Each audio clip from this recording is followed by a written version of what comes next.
Some of you know how excited I am for this moment that I am here to talk about women in the strike.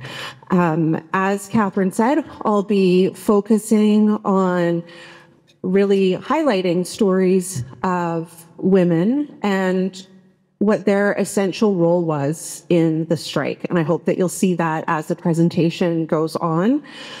Their experiences were critical to the strike and to what was happening in the community. Often, the historical record doesn't include women's names.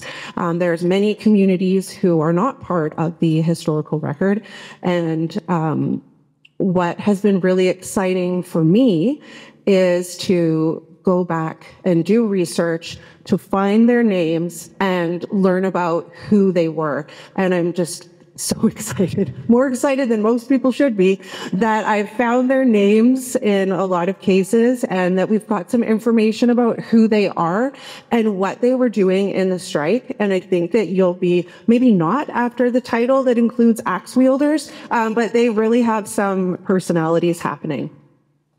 The strike took place in central Vancouver Island in quite a few communities, but I'm going to focus on Ladysmith and Extension because, as Catherine said, I'm from Extension. I'm completely biased, but Ladysmith and Extension women, their loved ones worked in the Extension mine, so that's a link between them, but I do have some great Nanaimo stories to throw in as well.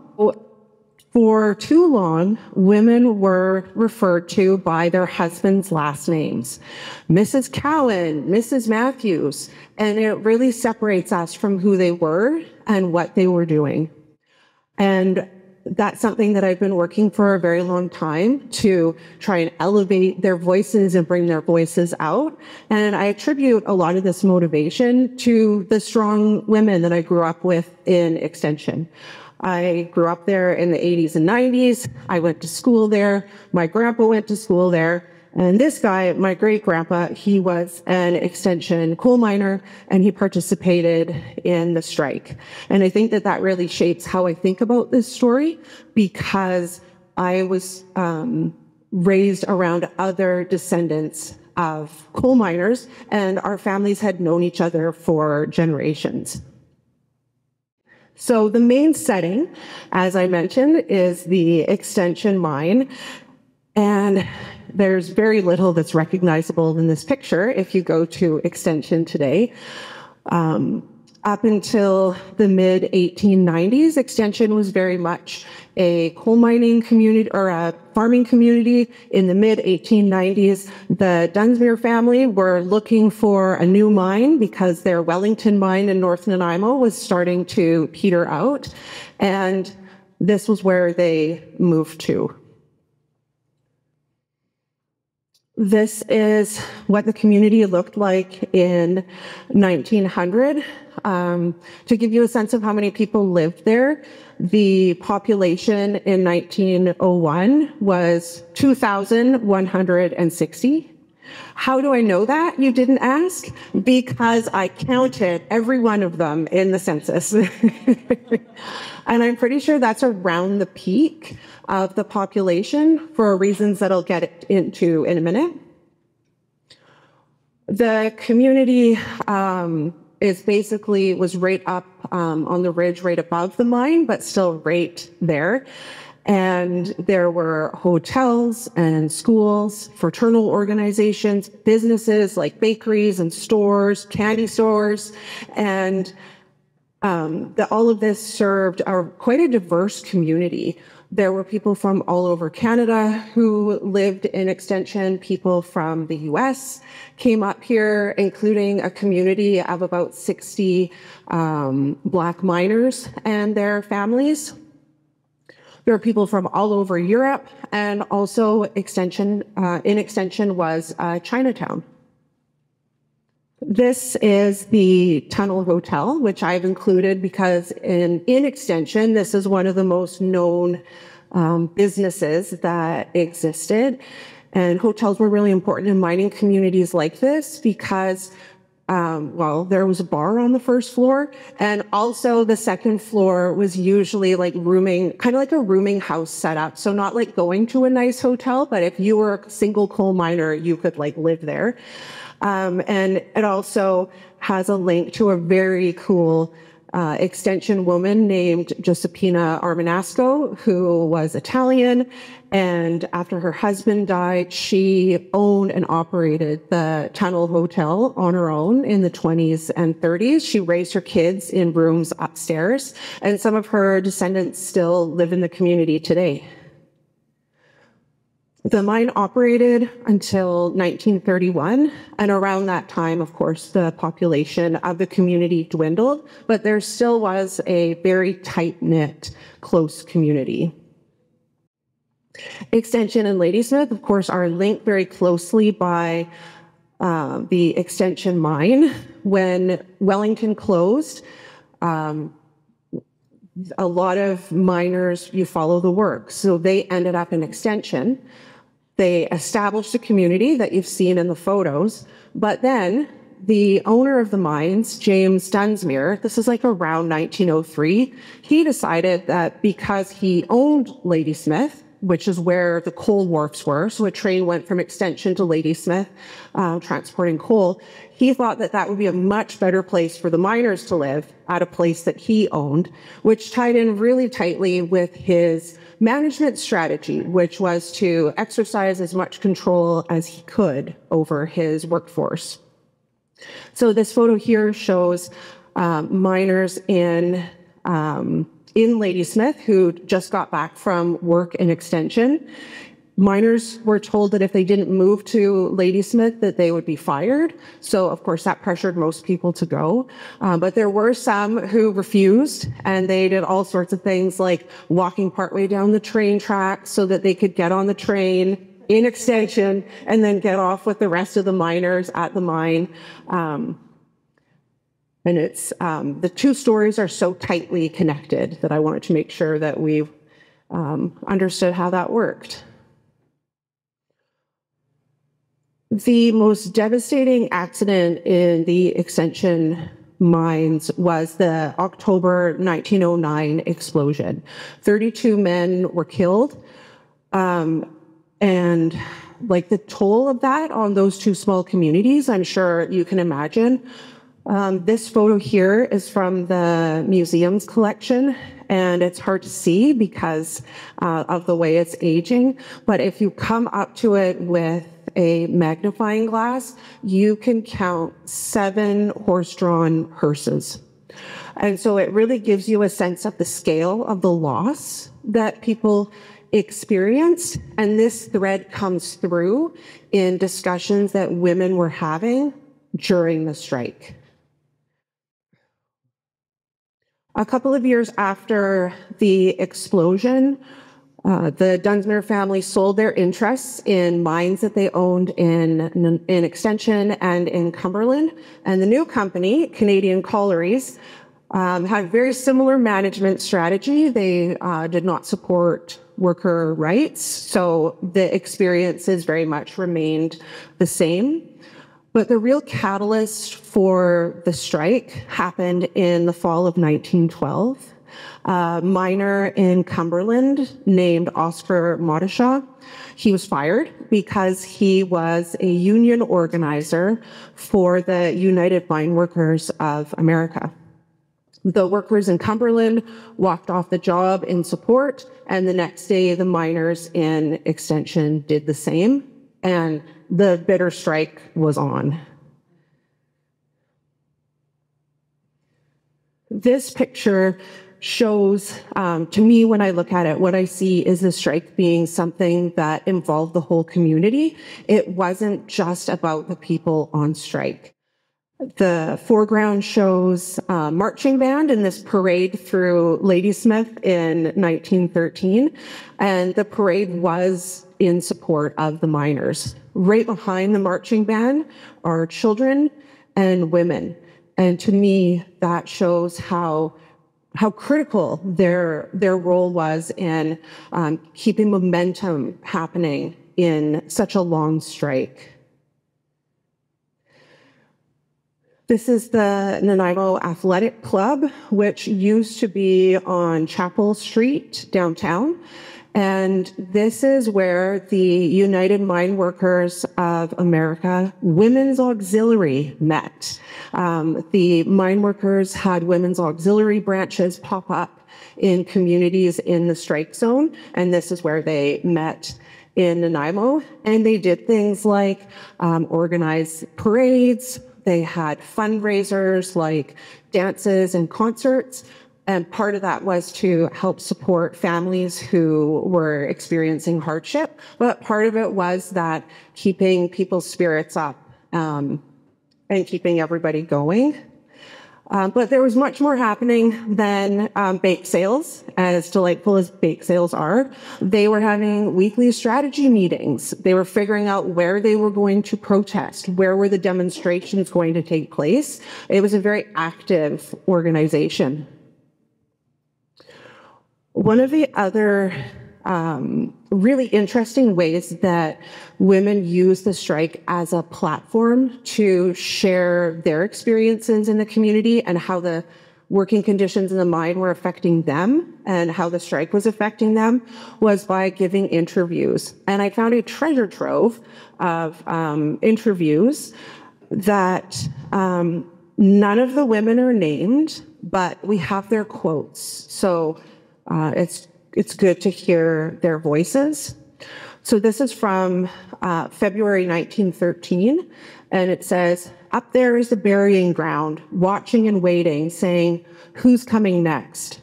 And you never know who it's going to be. Maybe it's my boy she's waiting for. She got my husband." Another woman was interviewed at the same time, and she was nicknamed the suffragette by her enemies. And she said, "Who wouldn't fight if there were laws made for the safety of the miner and they were not enforced? How'd you like to go into the bowels of the earth if you wasn't sure at what minute an explosion might come? Of course they say the mines are safe." And so this is women explaining this is how it affects us personally, but also pushing back from the rhetoric that they're getting from the mining company and also to a certain extent from the provincial government. And the suffragette comment is really interesting because that same newspaper also has an article about how women in Extension want the vote. So this is before women have the vote because they were wanting to advance the causes of their husbands and their sons. It took a couple of more years before white women got the vote and decades before everyone had the vote. This one references the explosion in 1909. And this woman says, "You don't forget when you see 30 graves all new dug in a row, waiting to be filled with men you've known all your life. But wouldn't you fight and starve if need be, if when your man left the house, you didn't know how he was coming back? Way back in your mind, while you were tending and mending to keep your children tidy, you couldn't tell whether their father was coming back home on a shutter to die." And so this is a woman whose husband and son were on strike, and a shutter is basically like a stretcher. So there's also that element too, right, of what is the health care that's available to people who are injured at work. They're going home. And the Vancouver Sun again. No one asked, but why are there all the Vancouver Sun articles? Because the newspaper in Nanaimo wasn't very supportive of labor, and it's really hard to find this type of information in the free press. This is a political cartoon, and the person on the left with the top hat is Premier Richard McBride, and he is being told where to go by a woman who's saying, "You compel husband, brother, son to enter that, and she's pointing at a mine entrance, and there's a sign that says unsafe mine above it, and McBride's body language really speaks for how disinterested he is in mine safety. Parker Williams, who was the MPP in this area, which we now call MLA, so he was the provincial representative, he spoke and said some, I thought, really just like nailed it. And he said, this is a fight not primarily for a living, but for the right to live. This is a fight against the undertaker and the morgue and the Department of Mines more than against Canadian colliery. And this really backs up what it is that the women are saying. By the spring of 1913, Nanaimo had joined the strike in solidarity, and not everybody was happy about that. This little one sentence appeared in the Nanaimo Free Press that says 2 women were charged with raising a disturbance and were brought before Magistrate Simpson this morning and fined $20 and costs. Doesn't really seem very, like, what's happening here? Well, if you read the BC Federationist, which is a labor newspaper of the time, they go into great detail about how these women had gone to the mine in Nanaimo for the sole purpose of harassing strike-breaking miners. So they sang songs at them, they may have hurled some obscenities, and they were arrested basically for disorderly conduct. And so they went before the magistrate, and it's important to point out that the magistrate was also a real estate agent. I'll get into that in a moment. And the women's lawyers said, you've never been to court before, you have no record. What you need to do is plead guilty, because you did it, and you need to express remorse, and then we're all just going to go home. Like, this isn't a big deal. Nope. Magistrate Simpson, according to the Labour newspaper, was not happy about the stagnant housing market in Nanaimo due to the strike, and he threw the book at them. He told them that they had reached the lowest of the lows and that they should serve as an example for anyone else that was going to commit such acts. This is one of my favorite stories. There's a number of them, but this one's a beauty. So this is the Temperance Hotel, which still exists in Ladysmith today. And a formidable force in Ladysmith during the strike was Minnie Axelson. So excitingly, she used to be Mrs. Axelson. Now she's Minnie Axelson. And further research determined that she was born Mary McLaughlin, Minnie was her nickname, in Ontario. And she was married and then widowed. Then she married Charles Axelson, a miner who lived in Ladysmith but worked at the Extension mines. And her husband decided that he was going to do very much like the women in Nanaimo had done, which was follow the strikebreakers and harass them. He was going to sing strike songs, and this was all going to be spectacular.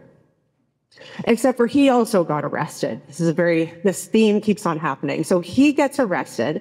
Meanwhile, Minnie is leading a ladies' auxiliary meeting about the strike. Someone comes in and tells her they've arrested Charles. She gets up out of the meeting, marches over to the jail.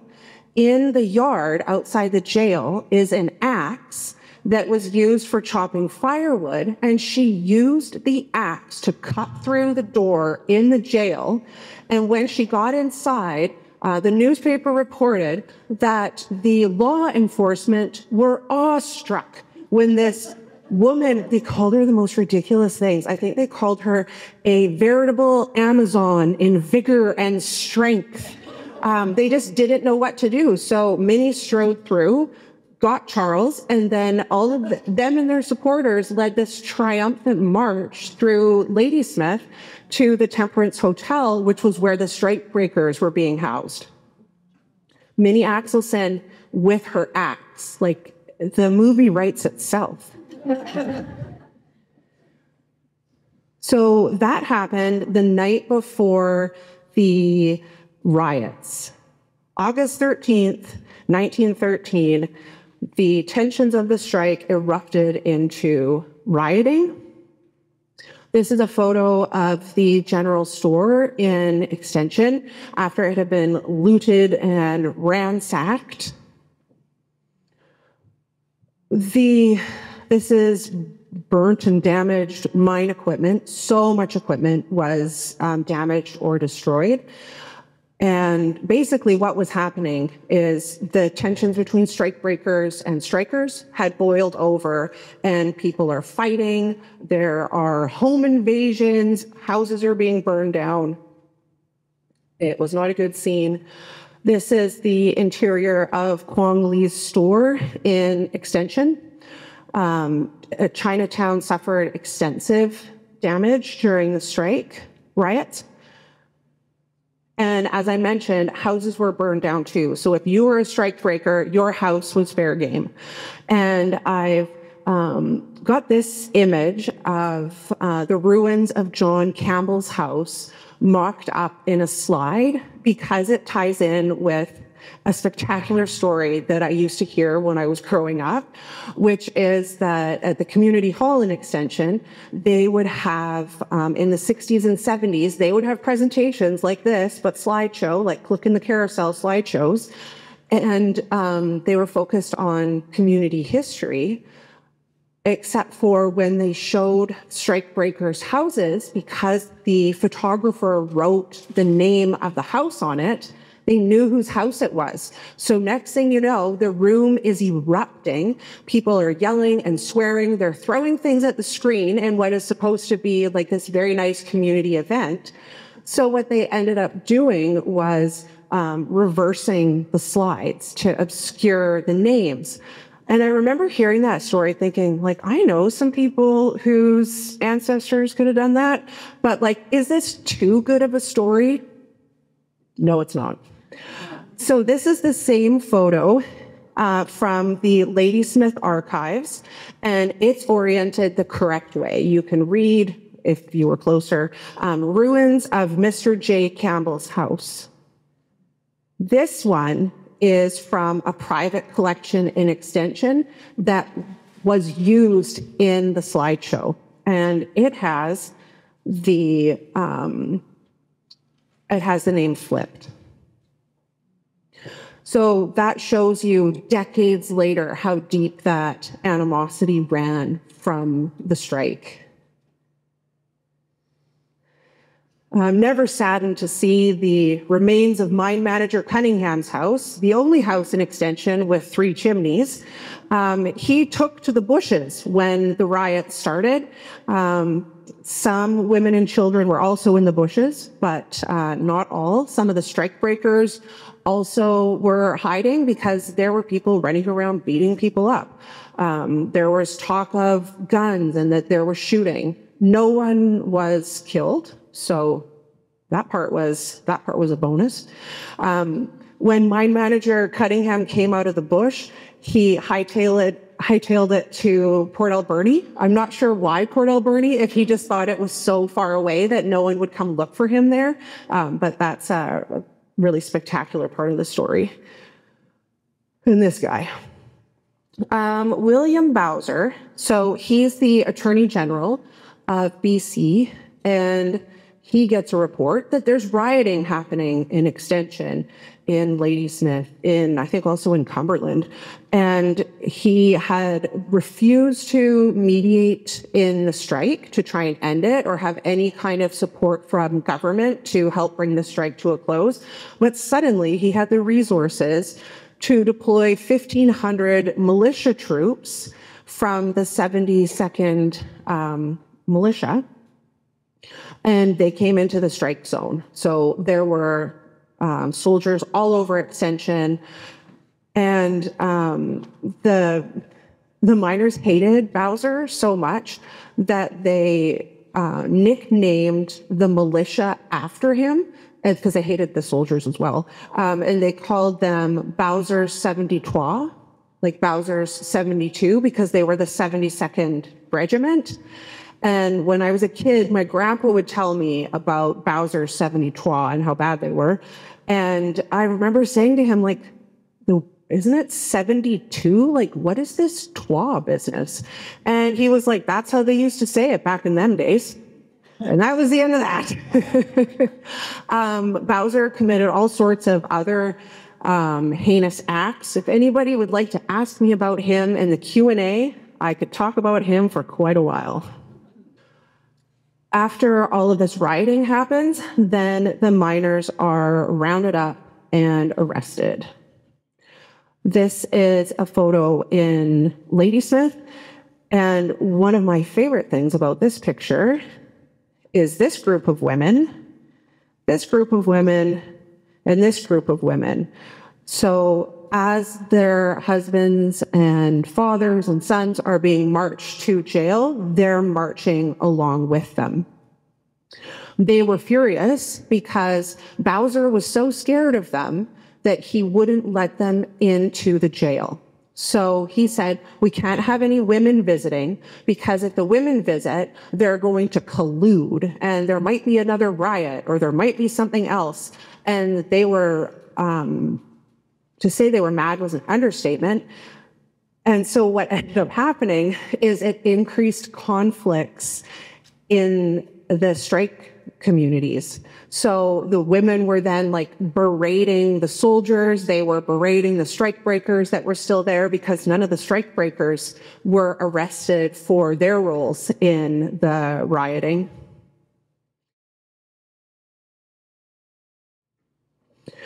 I think there ended up being a couple of hundred people being arrested. Minnie Axelson had another appearance in this story. Her husband, of course, was arrested for unlawful assembly during the riot. And when they had a group of like 60 prisoners and they were hearing evidence, and so they had women like Minnie in there testifying about what they saw in the riot. And the first thing the prosecutor asked Minnie is if she led the riot. And I mean, I don't know. I feel like she had it in her. But she said no under oath. And she said what she did do, though, was sing strikers' songs. And she specifically said she sang one called the Strikers' Rally. And the prosecutor, to his, I'm sure, internal embarrassment, he thought, oh, this will be really funny. I'm going to embarrass her by telling her she needs to sing this strike song. So he says, why don't you sing a few lines? And she says, all right. And apparently, Minnie sang like a bird. So Minnie's beautiful voice fills this courtroom with the strike rally. And so the strikers are the men who are prisoners. They're all pounding their feet on the floor. Women in the audience are standing on chairs and cheering. And Minnie's going through every verse. The judge is screaming for order. No one cares. And when she was finally done, there were so many rounds of applause that the law enforcement just sat there and waited for it all to come to an end. I know. Minnie really nailed it. She wasn't the only one who was testifying at these trials. The trials went on for months. Like they started in September and went through February because there were so many people. This woman, Louisa Matthews, I'm excited about her because she just got a first name and a personality last week. She had been Mrs. Matthews for over 100 years. But Louisa Matilda Matthews was born in England. Her husband, Evan Matthews, was a miner. And during the strike riot, she hosted a tea party. When she was on the stand, the prosecutor was asking her, like, what did you see? What did you experience during the riot? Weren't you scared? There were people hiding in the bushes. And she was like, it was a little thing to me after the battles I've been through. And what had happened is Her husband had served in the British military, and they were in northern China during what was called the Boxer Uprising.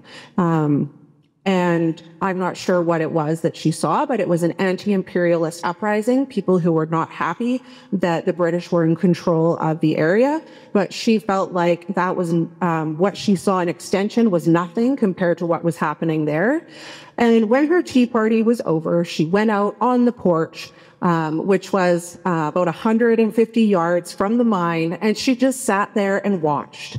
She described it as a battle where the strikers were fighting with the strike breakers. She described all the fires that were being lit, and she really wasn't that concerned. Jane Cowan's husband was a strike breaker, so she had a bit of a different experience. She would have been in her 40s at the time of the strike. She had an 8-year-old son, and they had a home invasion. What was happening is strikers were going into homes of strike breakers, and they were stealing things, they were damaging, they were lighting fires. And the prosecutor asked Jane if she had been assaulted while all of these people are ransacking her house. And she said, no. I told them I'd knock the eternal daylights out of them if they laid hands on me. And apparently she too was flourishing an axe while all of this happened. Another strikebreaker's wife was Lottie Maffeo. And some of you might recognize that name because her brother, Pete Maffeo, this little guy here, later became the mayor of Nanaimo and was a really prominent member of the community. Lottie, Pete, and their sister Annie lost both of their parents when they were very young, and they moved in with their maternal uncle and aunt, the Fontanas, in Extension. So Lottie had grown up in Extension. It was her community. In 1909, she married Gus Schivardi, and he was a miner. When the strike riots happened, they had 2 little kids. So Lottie was like 21 years old. She had a 1-year-old and a 3-year-old, and people were coming to burn her house down. So her and the little kids and her aunt, Fontana, went and hid in the bushes. The next morning, the children were crying because they were hungry. So she took them to a farmer's house nearby and asked, like, please, do you have something that we can feed the kids? And he said yes, and let them stay at his farm for the next couple of days until they were escorted out by the militia, because it was believed to be the only safe way to get them out. And as I mentioned, they lost their house. Her aunt and uncle, someone lit their house on fire, but they put it out. Someone else put it out, not the people who started it. So it was like pretty serious, all these things that were happening. She testified in the proceedings as well, and she was referred to as a non-union Joan of Arc. She had given a gun to another strikebreaker, and that was in the media lauded as quite an important event. People thought that that was spectacular. But when you contrast that, Minnie Axelson was viewed very negatively. So you can see how there's the imbalance in the press. And what I love here with this picture is that you can see Lottie. It's the only picture that I've seen of the women who were participating in the strike. And I'd like to thank Carrie Parker for that, because her grandparents were friends with Lottie and her husband, Gus. And so she had this photo. This is the courthouse in Nanaimo. And one of the things I found hilarious about the strike riots was that it was so unheard of for women to be committing crimes, especially on that scale, like there were so many women, then it really came across that the legal system didn't know what to do with them. They were reluctant to charge all of these women. I doubt that they had appropriate facilities for all of the women. Like there were lots of things going on. And so they said right after the riots, we're taking a list of women just because you're not in jail. Don't think that you're getting off scot-free. And then they decided that they didn't want to manage that situation. And instead they gave some of their husbands longer sentences. So, Charles Axelson, as one example, he was convicted of unlawful assembly, which came with a 1-year prison sentence at Ocala Prison Farm and a $100 fine, which is pretty significant. And those were the types of sentences that were being handed out. About 55 men ended up being sentenced to prison time. And this is what Extension looked like around the time of the strike. And what I think is the most unfortunate about this story is that they made it through the riots, people went to jail, they were coping with all of that. But then in the summer of 1914, everything just unraveled. The First World War started, which of course changed everything that was happening in society. And then the United Mine Workers pulled out their financial support, so there was no more strike pay. So by mid-August, the miners did a vote and they decided that they were going to call off the strike and go back to work. Most of them ended up going to non-unionized workplaces. So they really didn't they didn't have the gains that they were hoping that they would get. Oh, look at this. This is a picture of the mine in the Coal Miners Park in Extension. So I recommend that you stop by and visit this place. It was established as a commemoration for the 1909 explosion. You can learn about the history of Extension. You can see it's at the site of the #1 mine. You can see industrial artifacts there. Or if you prefer, you can learn about Extension from the comfort of your own home by visiting the new Heritage BC map. Extension is one of 70 places on the new Industrial Heritage map. So when I think back on this story, I am really struck by this like what women were doing and what they were accomplishing. And so I hope that that's something that you leave with, is like these great stories. These women were hilarious. They were resilient. They were trying to keep families together. They were really trying to accomplish a lot.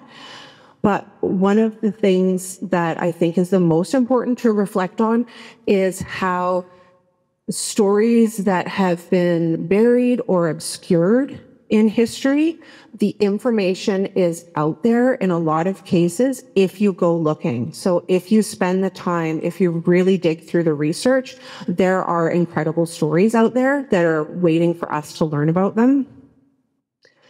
And if you are a researcher or a super nerd, I've got my resources up here on the screen should anyone wish to go on a research quest. I do want to thank my coworker, Daryl, who isn't here, but Daryl is a fantastic researcher and he is a great help on all of my projects. I'd also like to thank the Historical Society for inviting me and welcoming me here to share this story that I'm obviously very passionate about. And I'd like to thank all of you for taking the time to be here and learning about local history. So thank you.